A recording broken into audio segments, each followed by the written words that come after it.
Aquí empieza Suba Somos Todos, un programa de la red de medios Bogotá Somos Todos.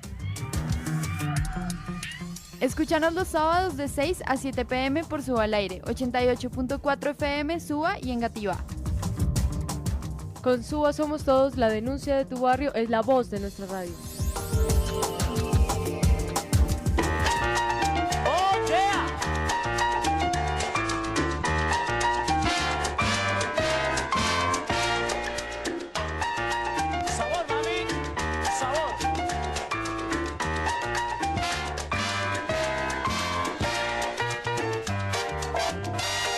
Muy buenas tardes a todos nuestros oyentes. Yo soy José Gaitán y estamos una vez más aquí a las 6:06 minutos de la tarde del 25 de julio del 2015 con una misión más de nuestro querido programa Suba Somos Todos, un programa amigo y afiliado a la red de medios de Bogotá Somos Todos. Le doy un saludo a la mesa, a Andrés Naranjo que nos vuelve a acompañar, Angie, Angélica, Jairito el gomoso de las redes, Cristian en el máster y Juan Felipe, nuestro abogado, que una vez más nos está acompañando. ¿Cómo están, muchachos? José, un saludo cordial a usted, al panel, que es un placer para mí componer con estos expertos sobre los temas de la localidad. A nuestros oyentes nuevamente un saludo cordial y un agradecimiento por acompañarnos nuevamente estas tardes de sábado con lo más puntual y actual de las problemáticas de la localidad. Y nosotros acá en Suba Somos Todos dándole a nuestros oyentes toda la información de la mano que necesitan y que les importa a los vecinos de esta grande y importante localidad de Bogotá, que es la localidad de Suba. Un saludo cordial para todos nosotros, el panel. Jairo. Muy buenas tardes para la mesa, para la audiencia. Una vez más estamos aquí en Suba Somos Todos. Recordarles nuestras redes sociales. En Twitter nos pueden encontrar como @Suba Somos Todos. En Facebook Suba Somos Todos. A nuestro email para cualquier inquietud o con una consulta con nuestro abogado, subasomostodosfm@gmail.com. Y los programas, el de hoy, el de nuestros programas pasados y el programa de Suba Somos Todos TV también lo encuentran en nuestro canal de YouTube, Suba Somos Todos. Bueno, un saludo a toda nuestra audiencia y pues con un programa lleno de sorpresas y de muchos temas interesantes de la localidad. Nada, pues yo creo que darles un saludo a todos y pues ojalá nos puedan dar sus inquietudes, sus denuncias y pues los micrófonos están abiertos a cualquier tema que la comunidad nos quiera comentar. Muy buenas tardes, oyentes, estamos aquí todos juntos para resolver dudas, aclarar, abrir micrófonos, tenemos invitados, estamos en un día con una mesa bastante grande, más de lo normal, muy felices de acompañarlos de nuevo. Buenas noches, José, un saludo para toda la mesa, qué bueno estar por aquí de nuevo, un saludo a todos nuestros oyentes, a todos los que siempre nos han seguido y pues recordar el lema de nuestro programa, los problemas de su barrio, la denuncia de su barrio, la voz de nuestra radio. Hola a todos los oyentes de Suba Somos Todos, hoy un nuevo programa, un programa que va encaminado a mostrarles a toda la localidad de Suba cuáles son sus problemas y por supuesto cuáles son las vías para poder luchar y favorecer a la comunidad de nuestra localidad. Bueno, a toda la audiencia, recordarles que hoy tenemos un programa muy nutrido. Hoy nos acompañan dos invitados de suma importancia, que ya más adelante se los presentaremos. Y hoy tenemos una gran pregunta, y es ¿cómo va la construcción del parqueadero en Mirandela? ¿Se hizo? ¿No se hizo? ¿Qué pasó con todo eso? Por ahí vimos algunos titulares y acá en Suba Somos Todos ya miramos que había unos titulares en unos periódicos diciendo que el consejo había dicho unas cosas sobre el parqueadero. Entonces más adelante vamos a averiguar qué está ocurriendo con este parqueadero.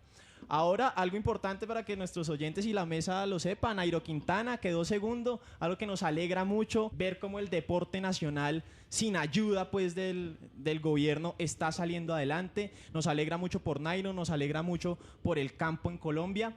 Y bueno, yo quiero que arranquemos este programa tan nutrido con las 3 de la semana. En Suba Somos Todos, las 3 de la semana. Bueno, y hoy para las 3 de la semana vamos a tener a Cristian. Bueno, hola mesa, hola a todos los oyentes. Hoy tenemos 3 noticias muy importantes, la verdad un poco preocupantes de situación nacional. La primera, José, tenemos el dólar en ascenso. En esta semana el dólar ha subido casi que estrepitosamente. Estados Unidos anuncia que debido a esa gran alza, anuncia que también va a alzar las tasas de interés internamente y externa y en su política internacional, que implica que suba el dólar. Bueno, el gobierno se empeña en apoyar a los exportadores, se empeña en darles a favorecer a los exportadores, mientras tanto internamente pues eso es un problema. ¿Por qué?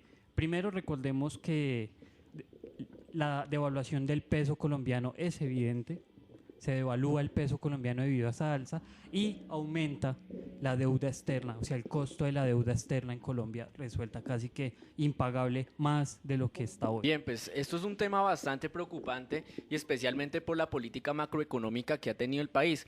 Hay que entender que en Colombia, después de la enfermedad holandesa generada por la revaluación, la desindustrialización, que poco a poco se ha venido acabando con varias fábricas, hay un problema bastante grave. El primero, cuando hubo la revaluación del peso, pues se fue en pique la industria nacional y de la mano del agro, entendiéndose que son como las primeras fuentes de exportación de productos. Pero agreguémosle eso, en ese periodo decían que era por el tipo de cambio, es decir, el dólar súper barato. En este momento el tipo de cambio es favorable para enviar mercancías al extranjero. ¿Qué pasa en este momento? Que pues no es tan favorable. ¿Por qué no es tan favorable? Porque resulta que por el alto costo de esta tasa, pues del dólar, que es una moneda que se maneja, o pues en este caso se entiende como tasa representativa del mercado, es como la forma de nivel de medir los costos de la mercancía a nivel internacional, pues resulta que la demanda, es decir, la solicitud de esos bienes también fue disminuyendo. Pero además, la mayoría de la producción nacional se está haciendo con insumos extranjeros. Luego el costo de producción se está aumentando y pues los productores están en una grave crisis que es muy preocupante.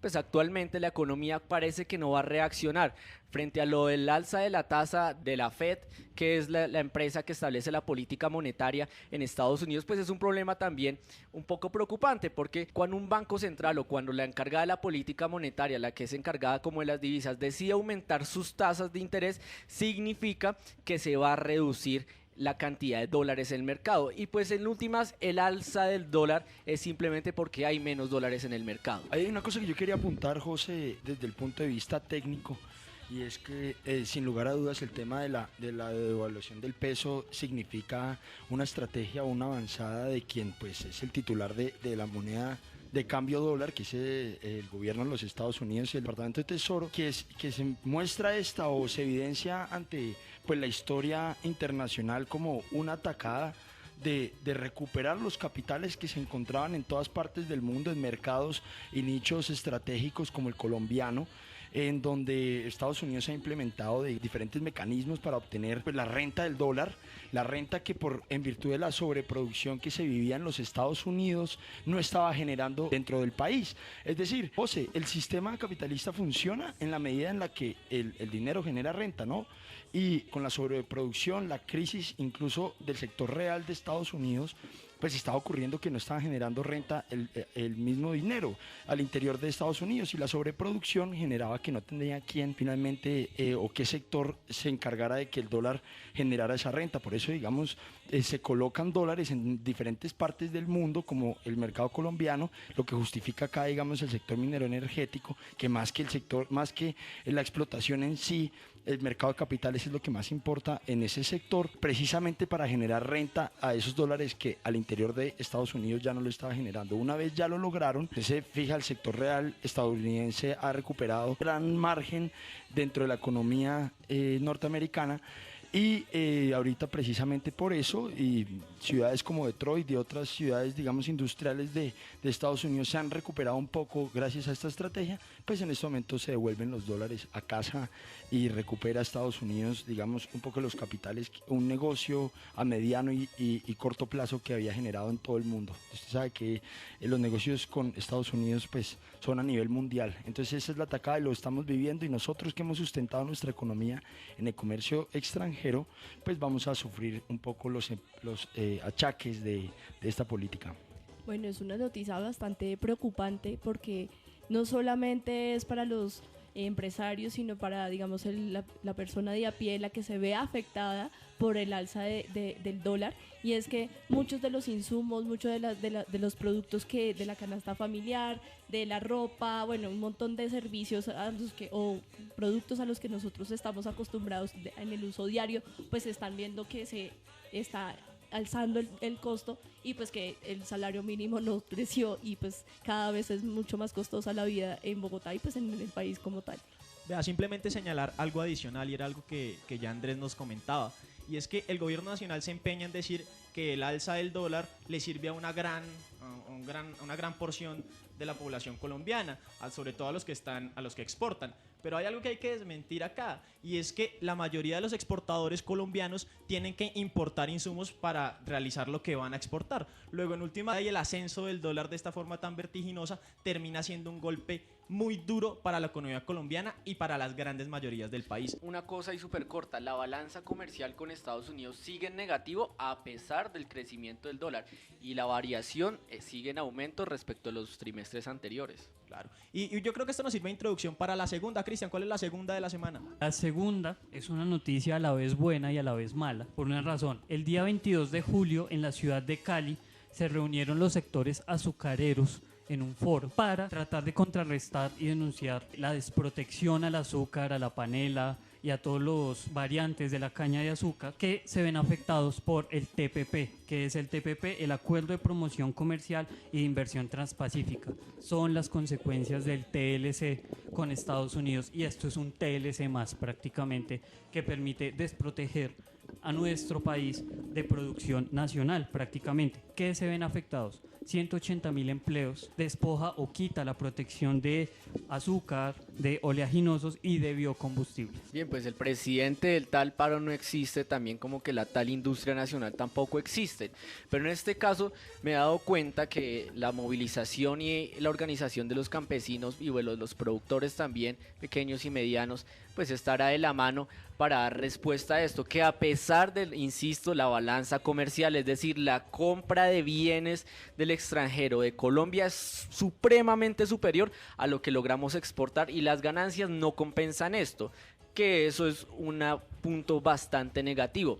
Desafortunadamente, aunque Santos diga que no vamos a importar azúcar, sí se van a importar sustitutos que poco a poco irán reemplazando los productos básicos de la economía, y eso se ha visto muchas veces aquí en Colombia, como es por ejemplo posicionamiento del té helado como una bebida diferente a las que normalmente consumimos, y empieza en el mercado o en las economías pequeñas, en la microeconomía, a desplazar este tipo de sectores, y afecta notablemente a la empresa nacional.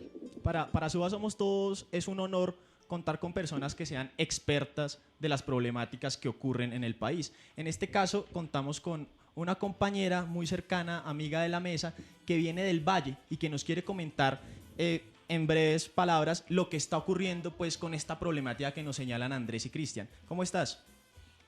Bueno, básicamente lo que ocurre con este evento es que es una iniciativa muy importante y devela pues lo que hoy el país enfrenta, y es que ya no es solamente las centrales obreras las que están luchando por condiciones dignas, cierto de trabajo, ni ciertos sectores como el del arroz en algún momento, sino que hoy son grandes industrias como las de el azúcar, que en algún momento se había dicho que solamente le afectaba a aquellas personas que no tuvieran una industria competitiva, que digamos que pudiera alcanzar el mercado internacional. Estas son industrias que hoy realmente develan que, aunque alcancen el mercado internacional, pues se ven afectadas de una u otra manera por el Tratado de Libre Comercio como este. Realmente son dos peleas las que se llevan a cabo en el Valle, y una pues digamos que es lo de los trabajadores. A esto pues asistieron los dirigentes de la CUT, líderes sindicales, el mayor representante de los sindicatos que se llama Sintrainagro, y también asisten digamos representantes de Azocaña y en general pues personas representativas de todos los ingenios, que es un gran avance de unidad que representa el Valle en estos momentos. Bueno, le agradecemos a esta experta pues de los problemas y conocedora de los problemas del Valle. Es una problemática que, pues como ya señalan los compañeros, está en ascenso por esa política económica del gobierno de Juan Manuel Santos, pero vamos a dejar por este momento esta nota ahí y regálame la tercera, Cristian. La tercera noticia: el día jueves, la Mesa Nacional de Salud cita a todos los miembros de la comunidad de salud para denunciar los 16 billones de pesos que le faltan a la salud. Recordemos que esto es una consecuencia de la Ley 100, que prácticamente le da privilegio a las EPS, le da privilegio a la intermediación financiera en la salud, cosa que genera crisis como los paseos de la muerte, gente que se muere en la puerta del hospital esperando alguna cita, etc. Esto se ve afectado en el Hospital Minerva de Ibagué.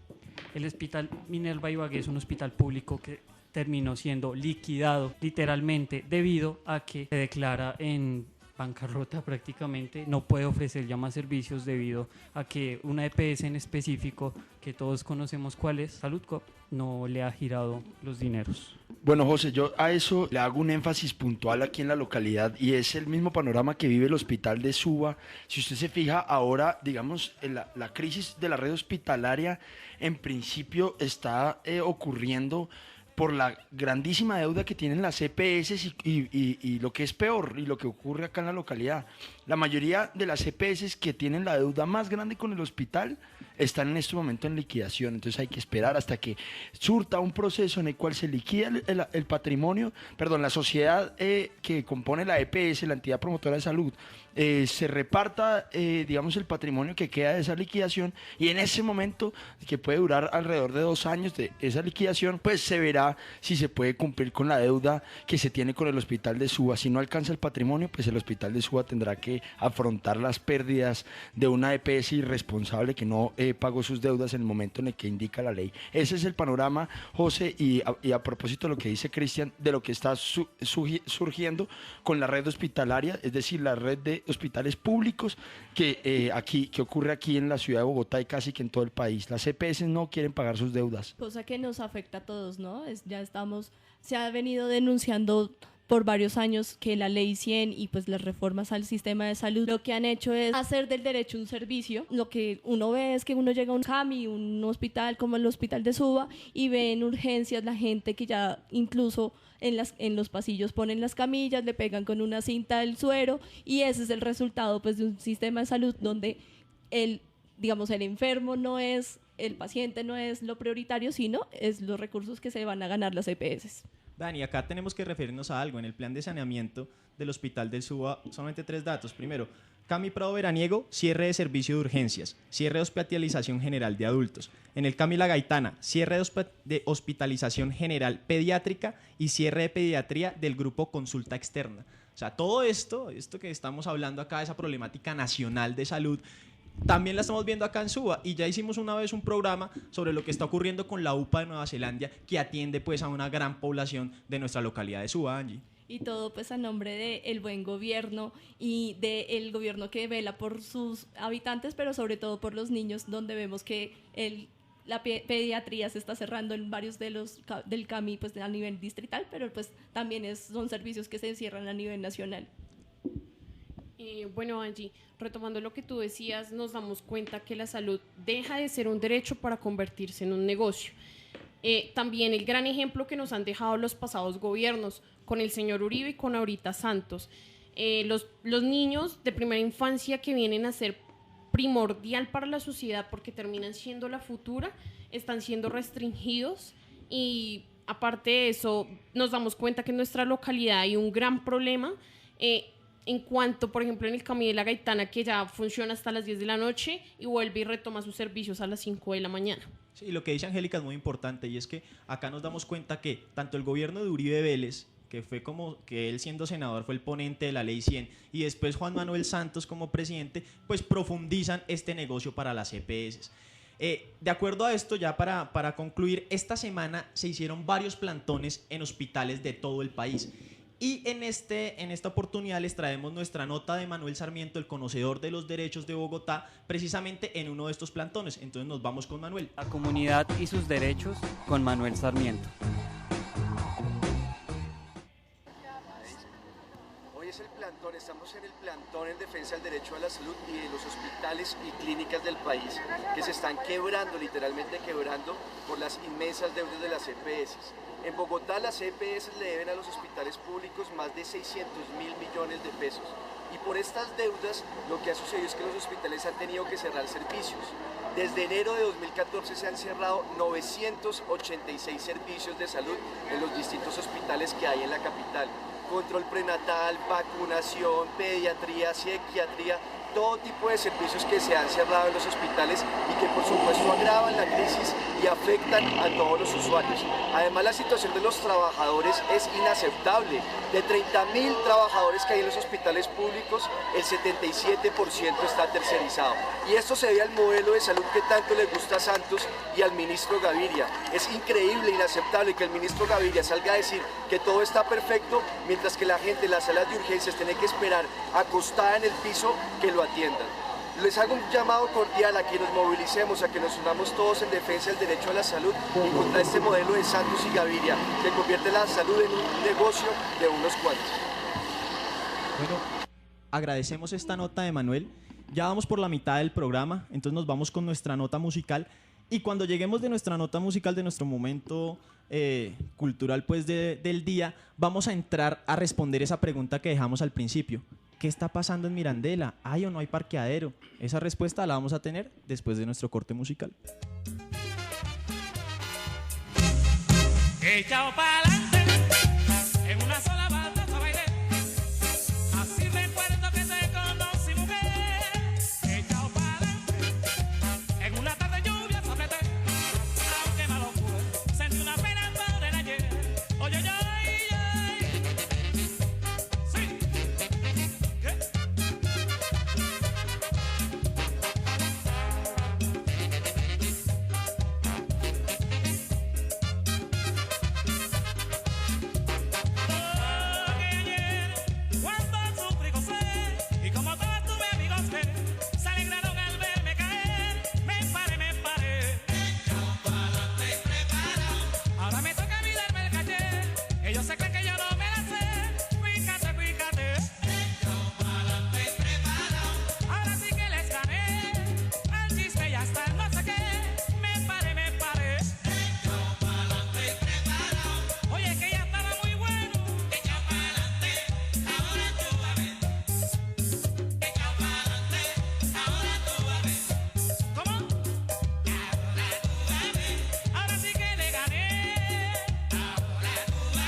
recordarles a nuestros oyentes que mañana se conmemoran 4 años del fallecimiento del Joey Arroyo, que es fue una de nuestras grandes raíces africanas, aparte de que el tema es echado para adelante para toda esta cantidad de colombianos, de nuestros deportistas como Nairo, de nuestros trabajadores que día a día se luchan, que sudan y que aún así siguen saliendo adelante con políticas neoliberales que tratan cada vez de arrinconarnos más hacia una esquina y dar paso abierto a los norteamericanos. Hagamos la consulta al abogado con Juan Felipe Ortiz. En Suba somos todos. Bueno, José, a todos nuestros oyentes nuevamente les doy un saludo cordial después de esa nostálgica cuña de nuestra compañera de panel. El día de hoy quería, en vez de finalizar con la denuncia, vamos a iniciar con el recuento, digamos, jurídico de este tema, que es el parqueadero del SITP en el barrio Mirandela, porque pues esta es una disputa social, de carácter social fundamentalmente, pero tiene un carácter jurídico bastante importante y ya les voy a contar por qué.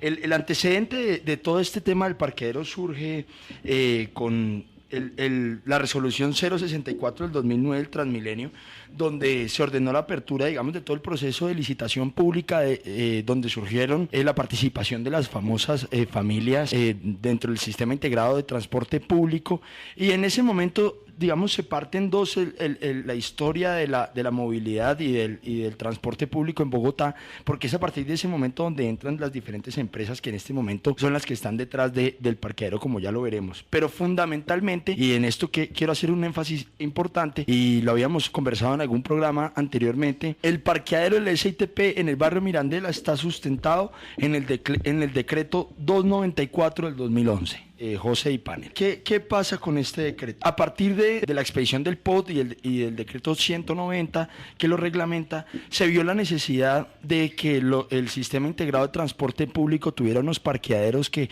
estuviera al margen del POT. Usted sabe que para el POT, para poder licitar una concesión o un terreno frente a la construcción de un parqueadero, se requiere toda suerte de licencias y toda suerte de aprobaciones por parte de la administración, por lo cual este decreto lo que logra es facilitar todo este procedimiento. Entonces, este decreto lo que implementa es los diferentes patios y parqueaderos del SITP transitorios, dice el decreto.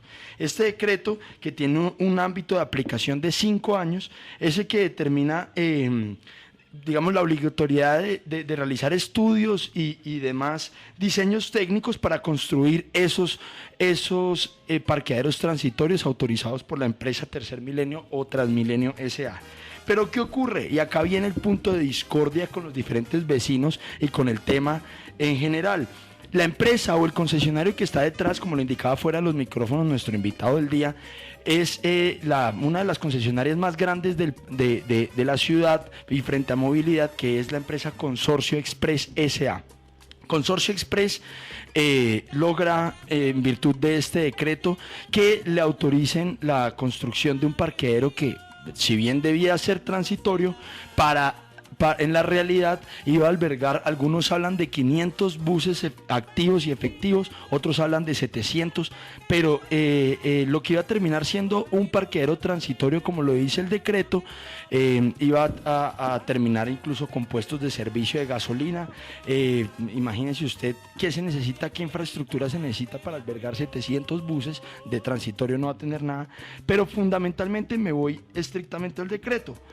El decreto menciona, y es la herramienta fácil y es quizá el mico que tiene, que no se requieren licencias por parte de ninguna curaduría urbana para que se pudiera construir, pero con la condición, y dice el mismo decreto en su texto literal, que la altura máxima, por ejemplo, de estos parqueaderos sea de 2 pisos, que el índice de ocupación sea de máximo del 0,15, pero fundamental dice, y leo y acá abro comillas para que partamos el debate desde este punto: la capacidad de los estacionamientos, dice, en la etapa de transición no podrán tener una capacidad superior a los 30 cupos de estacionamientos en superficie para vehículos prestadores del servicio integrado de transporte público, José. Entonces, con esto se ve, digamos, un parqueadero que tiene un carácter ilegal en la medida en la que, pues, si bien este decreto, para que sea transitorio, tendrá un tiempo de 5 años con un máximo de 30 cupos, estamos viendo acá un parqueadero que no conocemos cuánto estará destinado a permanecer en una zona residencial por el POT y con pues un cupo superior a los 30, que en este caso es de 500 a 700 buses efectivos, José. Sus denuncias, nuestro tema del día, aquí en Suba Somos Todos.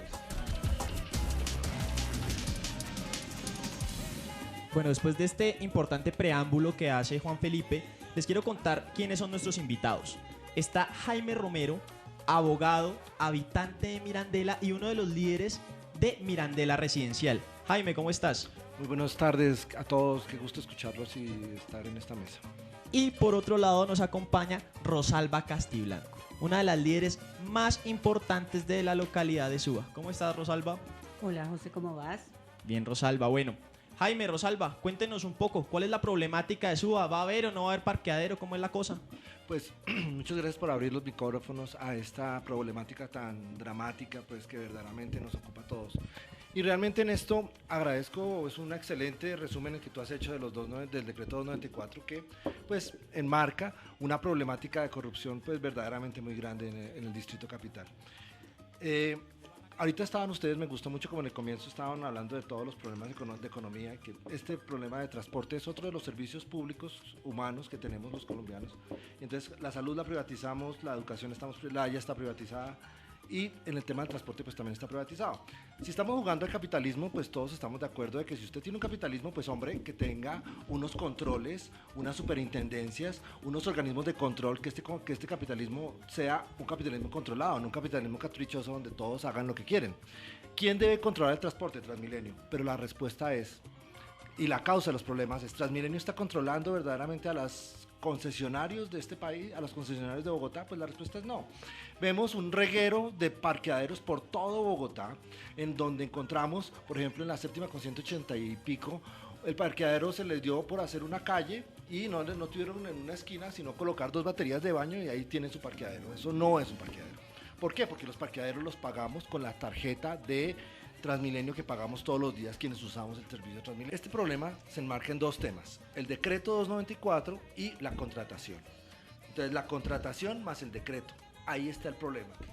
Un decreto ilegal, un decreto que viola las normas de impacto ambiental, un decreto que viola el plan de ordenamiento territorial, un decreto que viola la consulta a las comunidades y un decreto que se lleva por delante todos los derechos sociales. Ese decreto en sí mismo es un decreto aberrante, es un decreto atroz que va en contra de la Constitución y repugna la ley verdaderamente. Ese problema pues ya lo explicaste tú y pues ese tipo de decretos son la moda ahora. Esos decretos en una perspectiva de un derecho, de filosofía del derecho, podríamos decir que es un no derecho. Es un derecho que realmente no tiene ningún sentido y que tiene que ser derrumbado. Pero derrumbar un decreto en el Consejo de Estado nos demoraría por lo menos unos 4 años. Volvamos al contrato, que ya no quiero ilustrar más el decreto porque ya tú lo hiciste de una manera impecable. ¿Qué pasó en el contrato?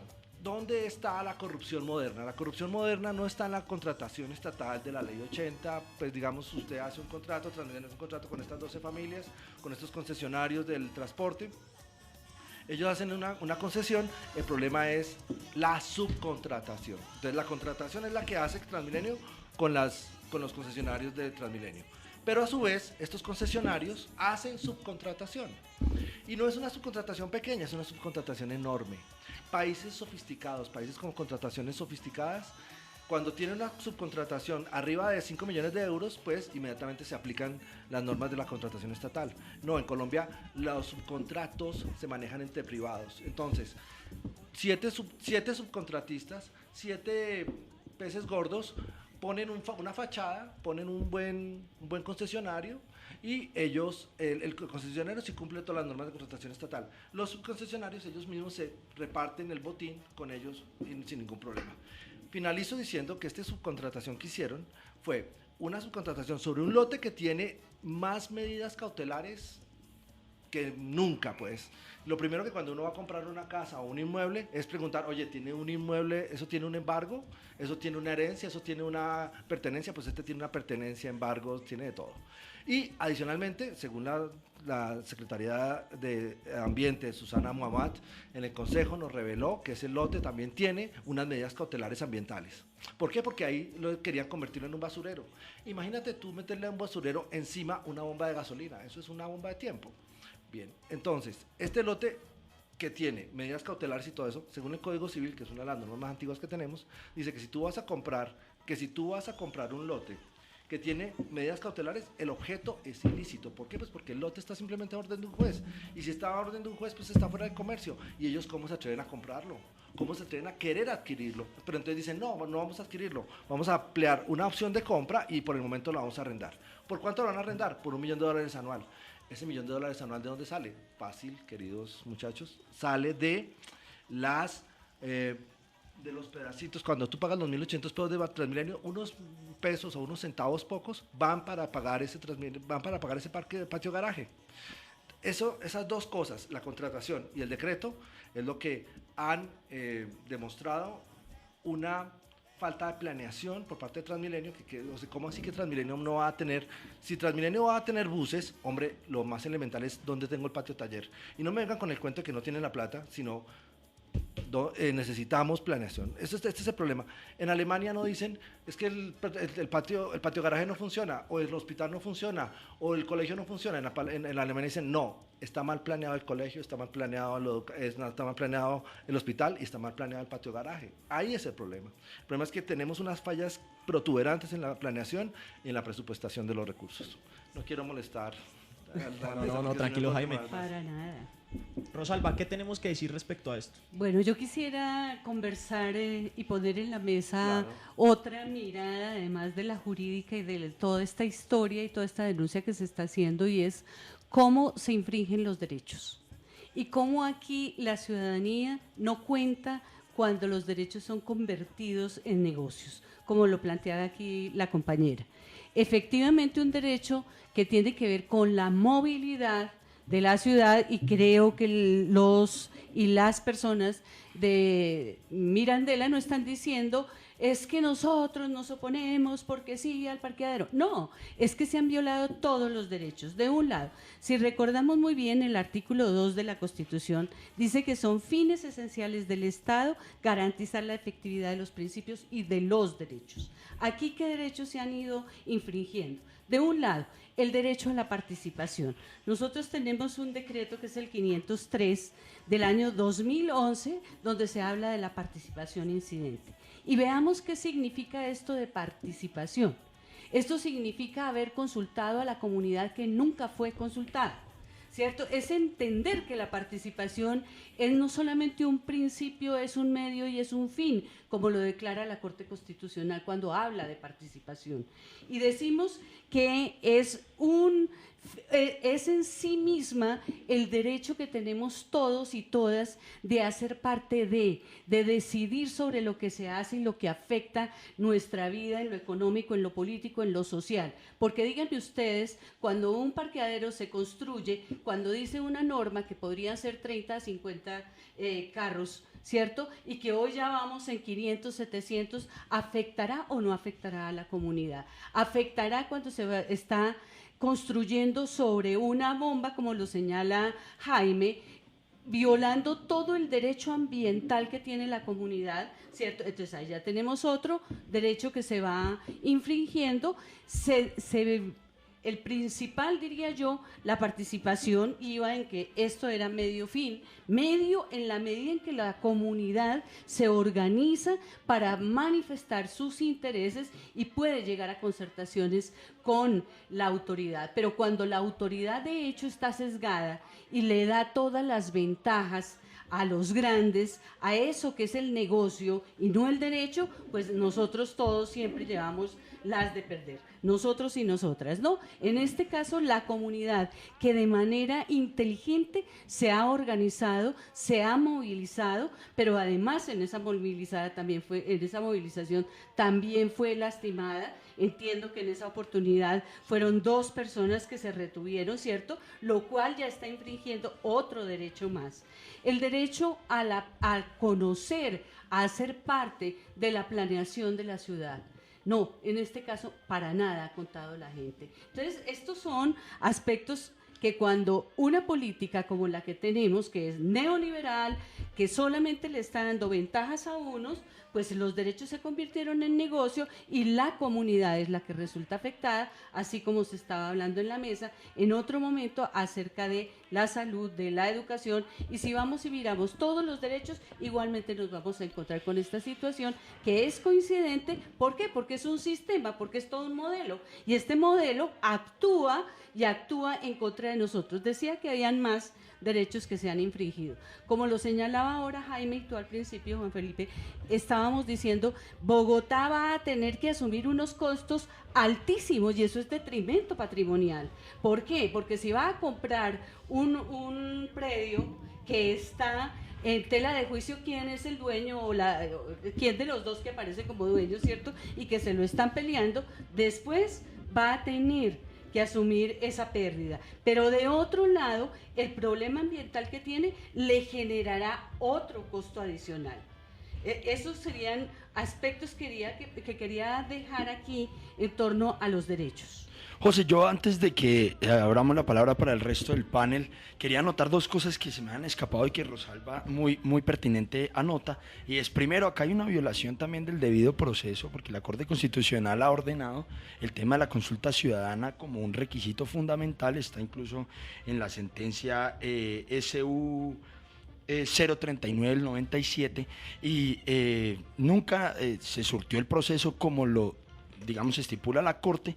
Entonces, por un lado está esa violación al principio o al derecho fundamental del debido proceso, y por el otro lado hay otro tema, y es que está sujeto siempre, si bien no hay licencia para estos parqueaderos transitorios, están sujetos siempre a lo que diga el POT, el decreto 190, y estamos hablando de una zona que es eminentemente residencial, un predio que, bien como lo anota Rosalba, está en tela de juicio, que en el momento en el que lo embarguen o digamos que la medida cautelar se haga efectiva, pues el que pagará será todos los ciudadanos y los bogotanos aquí. Fíjate que me gustaría plantear otro aspecto, y es cómo se engaña a la comunidad en torno a un decreto como el 294 del 2011, el que traza las directivas urbanísticas, ¿cierto? Planteando lo transitorio.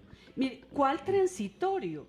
Nos va a pasar lo mismo que el 4x1000. Qué transitoriedad tan increíble, ¿no? Que se volvió permanente. Así actúa la administración y así actúa un modelo neoliberal, engañando de manera permanente a la comunidad. Sí, mire, esto va a ser transitorio. ¿Cómo no? Después de estar haciendo algo que infringe todo, claro, lo mantiene. Y tener 700 buses. Yo quiero invitar a Rosalba y a Jaime a que escuchen una sección que es muy importante para nosotros, y es la agenda cultural de la localidad de Suba. Y para eso hoy nos va a acompañar Angisita. Ahora la cultura se toma Suba Somos Todos.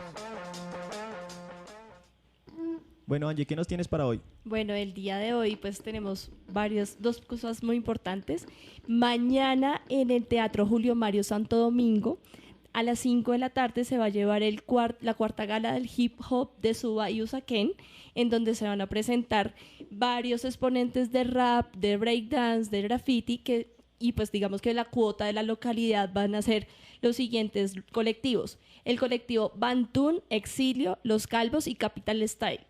Y pues la próxima semana comienza el Festival de Verano de Bogotá. Esto se va a llevar a cabo en el marco del cumpleaños de Bogotá, pues la ciudad cumple los 477 años y pues va a tener un desarrollo en varios parques de la ciudad, alrededor de 20 parques, y van a haber más de 40 actividades, pues digamos está abierto al público. Estos 2 eventos son totalmente gratuitos, entonces pues ya que es gratuito, pues vamos todos, y la invitación es a asistir a estos 2 eventos. Bueno, lamentablemente una vez más se nos está acabando nuestro programa, pero esta mesa no puede dejar de hacer la siguiente pregunta, Jaime, y es que nos comente un poco sobre esa organización en torno a Mirandela Residencial. Para nosotros y estos micrófonos, como ya lo decía Andrés al principio, La denuncia de tu barrio es la voz de nuestra radio y queremos saber un poco ese proceso organizativo en Mirandela y qué se viene, cuál es el paso a seguir y qué van a hacer los vecinos de Mirandela, Jaime. Bien, muchas gracias. Entonces, pues hemos tenido primero fue una explosión espontánea de ánimo de la gente que quiso hablar en torno al tema de Transmilenio y el toma de tener un Transmilenio un patio garaje que nos puede causar tanto impacto. Y lo primero que hicimos fue una marcha. En esa marcha pues hablamos todos, capturaron ilegalmente a 2 personas. Digo que captura ilegal porque un fiscal determinó que la captura que hizo la policía fue ilegal y tuvieron que liberar y ni más ni menos capturaron a la presidenta de la Junta de Acción Comunal de Mirandela y a un muchacho, un joven, y ambos pues tuvieron que pasar esa noche pues detenidos, y el fiscal al otro día pues dieron cuenta que no había ninguna medida para detenerlos. Después de eso hemos hecho una queja al distrito, al consejo, hicimos un control político en el consejo, y la concejal María Fernanda Rojas del Partido Verde nos atendió y le hizo un control político al representante legal de Transmilenio. Les pusimos toda nuestra realidad y pues tomaron nota todos los concejales de esta situación. Pero aquí no va a parar la cuestión. La comunidad, y estamos en esa decisión, vamos a presentar las denuncias, en primer lugar disciplinarias a la personería, pero también pues como si estamos descubriendo que hay detrimento patrimonial, vamos a acceder ante el Consejo, ante la Contraloría Distrital, quien vigila la honestidad de los patrimonios públicos. Finalmente, pues de ahí pues se desprenderán pues hay un tipo penal que se llama la celebración indebida de contratos, que también lo vamos a denunciar, pero pues vamos a ir poco a poco. Vamos a ir iniciando pues acciones por acciones y tenemos todo el tiempo para hacerlo. Eso es básicamente nuestro itinerario. Bueno, Jaime, muchas gracias. Vamos a escuchar la nota del ingeniero, nuestro minuto de la ciencia y la tecnología, e invito a nuestros invitados a que vayan pensando cuál es la conclusión de este tema y que nos lo regalen en un minutico después de esta nota. Un minuto para la ciencia y la tecnología en SUA Somos Todos. Muy buenas noches, José, a todo el equipo de SUA Somos Todos y por supuesto a nuestros oyentes que conectan nuevamente este sábado con nosotros. Esta es nuestra tradicional sección de ciencia y tecnología. Hoy les traigo una noticia que nos va a sacar al espacio exterior.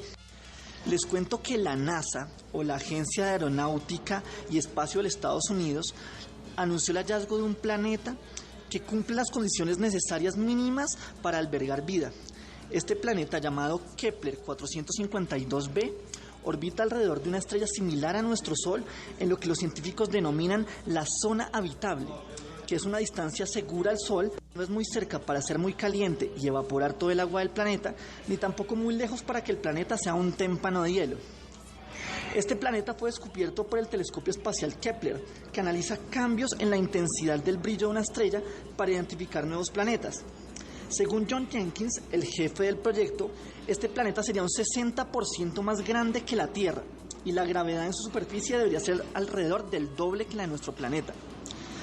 Dadas las condiciones de calor, tamaño y edad del planeta, algunos científicos la han llamado nuestro segundo hogar, ya que incluso su tiempo de traslación en órbita, es decir, el tiempo que tarda en darle toda una vuelta al Sol, es muy similar a la de la Tierra, completando una vuelta cada 385 días. No obstante, está muy lejos de nosotros para ser considerado un segundo hogar, ya que este planeta se encuentra ubicado a 1400 años luz de distancia de la Tierra. Es decir, que viajando a la velocidad de la luz, que es la velocidad más rápida del universo, nos demoraríamos 1400 años en llegar a él. Pero bueno, hablando de algún suceso astronómico un poco más cercano a nuestro planeta, la sonda espacial New Horizons, o Nuevos Horizontes, pasó el 14 de julio a 12.500 kilómetros del planeta enano Plutón, lo más cerca que hubiéramos estado antes del considerado noveno planeta de nuestro sistema solar.